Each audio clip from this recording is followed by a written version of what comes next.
अस्सलाम वालेकुम रहमतुल्लाह। Welcome to Bilal Moin channel. दो बहुत इम्पॉर्टेंट अपडेट्स हैं जिन पे अब से कुछ ही देर बाद बहुत ज़्यादा आप देखेंगे सनसनी और इस तरह की फैलने वाली है और लोगों को पैनिक किया जाएगा। जो देने वाले हैं अपडेट्स उनको भी ख्याल रखना चाहिए और जो अपडेट्स को लेते हैं, जो सुनते हैं, देखते हैं, उनको भी ख्याल रखना चाहिए कि क्या चीज़ आगे पब्लिश करनी है, क्या चीज़ नहीं। तो आप पॉजिटिविटी हमेशा आगे पब्लिश करें, नेगेटिविटी को रोकें।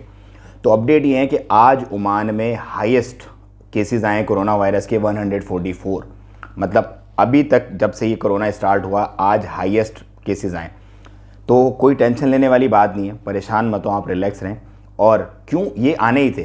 क्योंकि हेल्थ मिनिस्टर ने कहा था कि 20 से 30 अप्रैल के बीच में हाईएस्ट केसेस आएंगे, 500 भी आ सकते हैं क्योंकि टेस्टिंग्स बहुत ज़्यादा हो रही हैं। तो जब ज़्यादा टेस्टिंग होंगी तो ज़्यादा केसेस आएंगे। सो नंबर 1 तो ये है कि आई डोंट गेट पैनिक। इसके साथ ही टोटल काउंट जो है हमारा 1410 पे पहुंच गया है। 7 डेथ हैं और 238 रिकवरीज हैं ओमान की।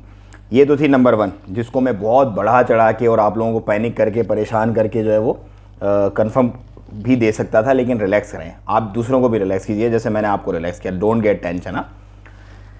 नंबर 2, एक मैसेजेस चल रहे हैं आजकल इधर ओमान में स्पेशली ग्रुप्स पे कि सलाम एयर की स्पेशल फ़्लाइट्स अरेंज हो गई हैं 23 अप्रैल तक।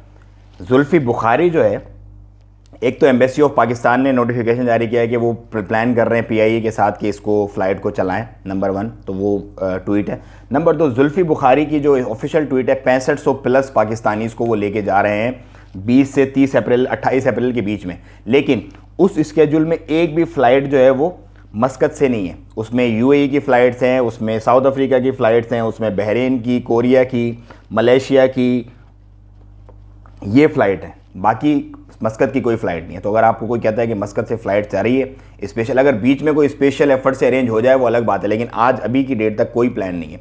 सो ये 2 पॉजिटिव न्यूज़ हैं, इनको ज़्यादा से ज़्यादा आप शेयर करें और मेरे चैनल को सब्सक्राइब करें ताकि आइंदा भी आने वाली सनसनी खेज़ खबरों को हम स्ट्रेट फॉरवर्ड अच्छे अंदाज में लोगों को इन्फॉर्म कर सकें। जज़ाकुमुल्लाह खैर।